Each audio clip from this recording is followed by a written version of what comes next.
anyway. But you're exposing yourself because you knew it was haram. And then we'll say, well, he's a student of knowledge, he should know better.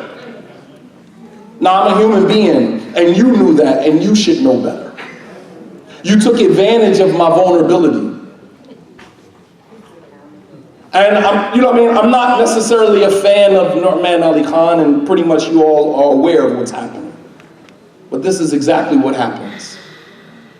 That man was nothing more than a human being. And he was exploited. And people will say, well, he's an imam, he's a student, and he should know better. But then now you're taking the responsibility off yourself, because you're saying basically I can do whatever I want to do, and because he's a student of knowledge, he should obey and live by the rules and laws that he knows. And you put it back on the person without taking any responsibility for yourself. And these are unrealistic expectations. Stop raising students of knowledge to the status of superstardom. We are not superstars. As a matter of fact, we don't even want to be doing what we're doing. I didn't ask for this. Nobody up here asked for this.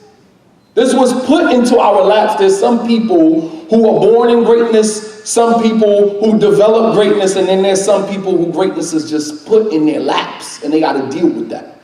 Allah subhanahu wa ta'ala says in the Quran, وَنَبَلُوكُمْ بِالشَّرِّ وَالْخَيْرِ فِتْنَةً وَإِلَيْنَا تُرْجَعُونَ. That we will test you with good and evil.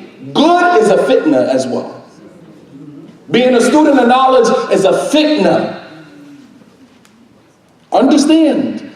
So your expectations, brothers and sisters, has to be realistic. Stop. Aisha radiallahu anha, she said, أُمِرْنَا أَن نُنَزِّلَ النَّاسِ مَنَازِلَهُم. We have been commanded to put everyone in their proper place. To give someone a status that does not belong to them is wrong.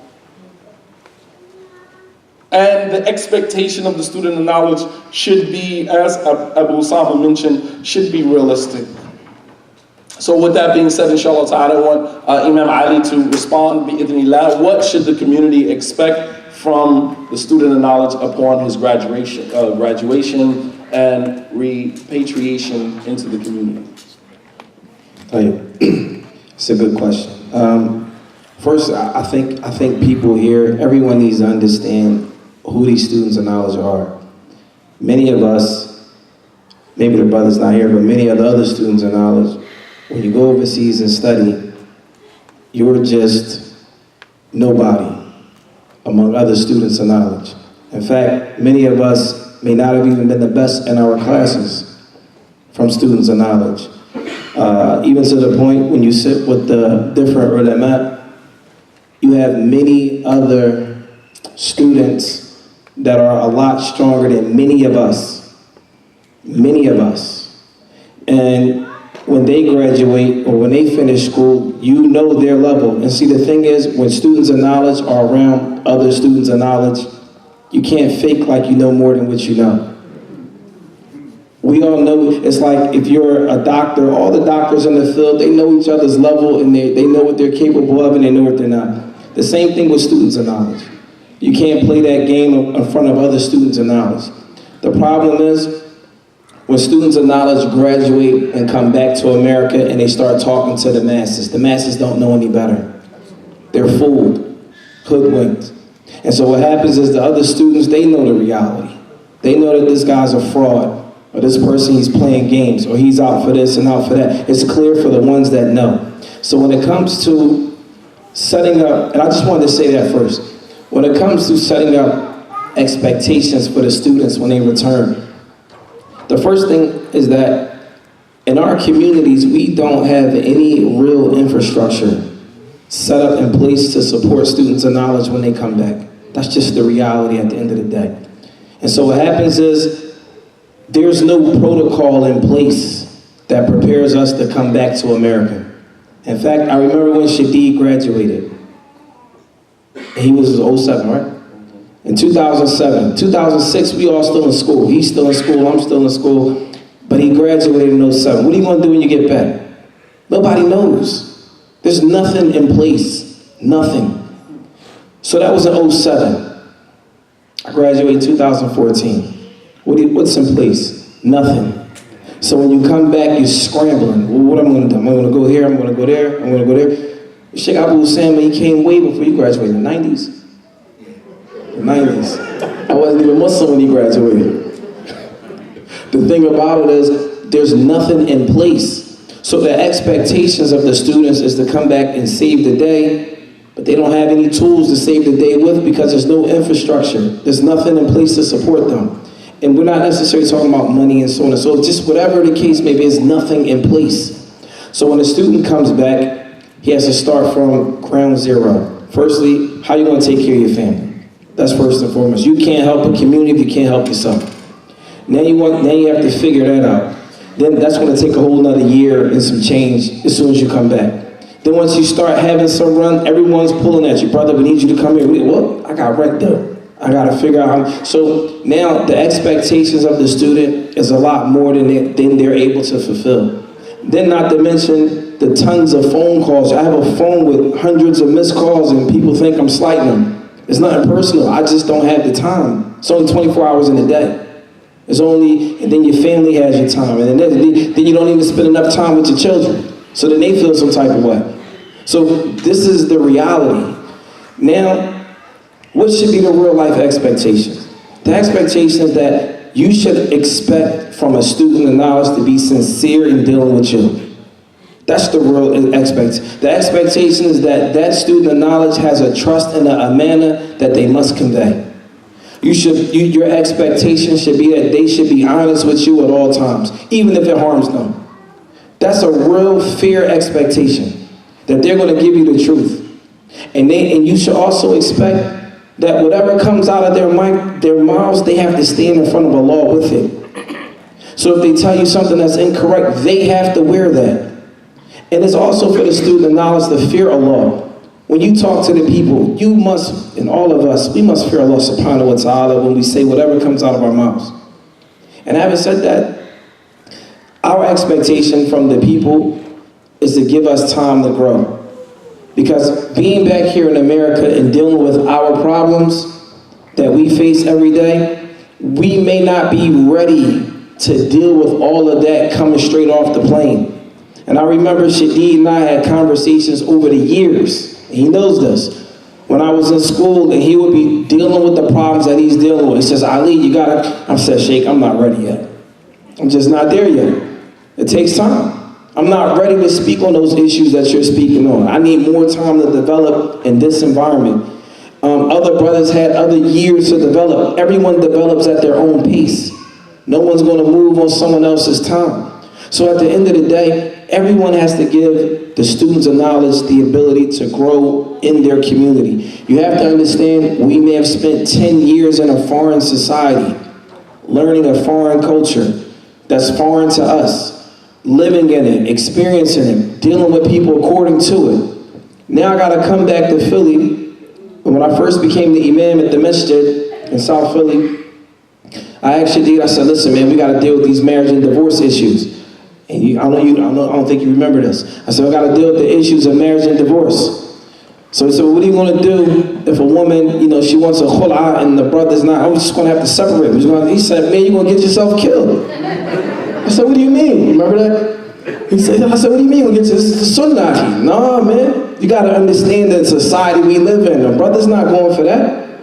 So it's like all of these things, everything is not kitab, sunnah, black and white the way we studied it. We have to understand our people. We have to understand how they react. So this is a learning process.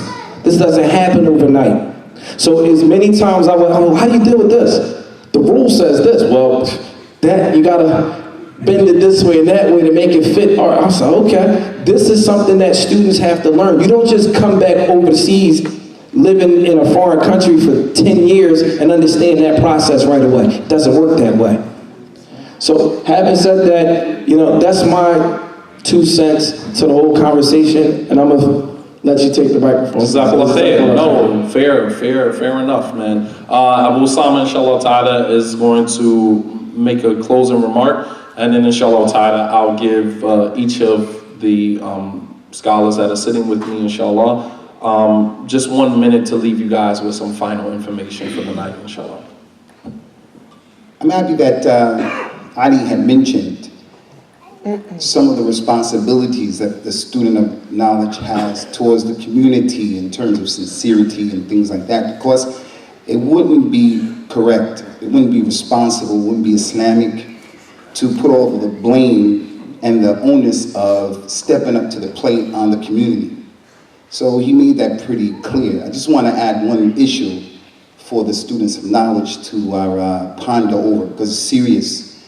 And that is that our community, they have the right that the students of knowledge who have graduated, who are sitting here, and other than that, that we do a better job with communicating with each other and networking with each other.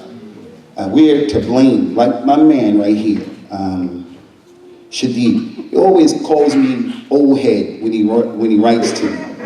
I mean, it's crazy, massive, disrespectful, but he's always calling me your old head, stuff like that. And that's because he's my little brother. So when this thing happened recently, I have to have the nerve, the gall, I have to have the love to be able to step to him and give him my point of view on what I think you should be doing and you shouldn't be doing. And that has some reciprocity in it as well, that he has to do the same for me, and that's how we do it. There are situations that are going on in our community where ignorance is perpetuated, and it's stuff that will blow your mind, that this imam is acting this way or that one is acting that way, and nothing is happening. And part of that problem is because we don't come together collectively to step to the person and say, hey, what are you doing? And I end with this example. When I was in the UK, our sister, I don't want you, let's just be big about it. Our sister was about to go and participate in the Olympics, doing fencing recently, in this last Olympic. And some of the people supported that. When people called me overseas in the UK and they said, what do you think about that? I said, look, as far as my daughter is concerned, I want my daughter to know fencing, and I want my daughter to be able to defend herself. But getting in front of the world and fencing, I ain't gonna do that because I love for my brother what I love for myself, so I wouldn't do it. But I would never condemn publicly anybody who tried to help to get money for that, because they got their point of view and they got the reasons that are motivating them to do that. So instead of us being people who are condemning without any communication, without any discussion, this ain't the way to do it. So I say to every student of knowledge with this last issue, did you reach out to this man to say to him, I'm not happy with what you said, and I'm not happy with what you dealt with? And then he has that personality, and it's not about him. I'm gonna say it straight up because I'm the old head up in the spot. He has that personality where we come from, the cloth that we're cut from is, hey man, don't step on my shoes. Don't push me around. Don't push me around. And this is one of the things I couldn't understand about drinking that Kool-Aid, man. I don't care how much knowledge a dude has. I know game from Jahiliyyah. You ain't coming up in here pushing me around like that. So 3 people didn't get knocked off the square. 1, he never was a yes man, never. So you ain't pushing me to take you ain't bullying me. The second one is the guy who experienced himself or herself the oppression of that stuff. Now you know it up close and personal. And number 3, the one who just has knowledge and he says, this is crazy what you people are talking about. It's crazy. So my point is, students of knowledge, are we networking in a way where we're helping the problem, or because everybody is busy? Everybody is busy, but that being busy is at the expense of the community. And the community, they have a hawk upon us that we do a better job. So us coming here now, for this thing right now, is one of the steps that we're trying to make, where we can sit down and we have some serious discussions about some issues that are on the table. And Allah is, our tawfiq is only with him. Can I get a hand raised for the imams that are in the building? Imams, any imams here? 1, 2. Imam Tariq, come on man, put your hand up, Sheikh. All right, so you have some imams in the building, all right? And why I'm pulling them out or asking them to raise their hands is not necessarily to put them on the spot, but we want to acknowledge them. These are imams of our communities. They don't necessarily have to be the student of knowledge on this level. Nonetheless, they have a position in the community of responsibility, and we should acknowledge that. That's another thing, we are very stingy in our communities with acknowledging the leadership in our communities.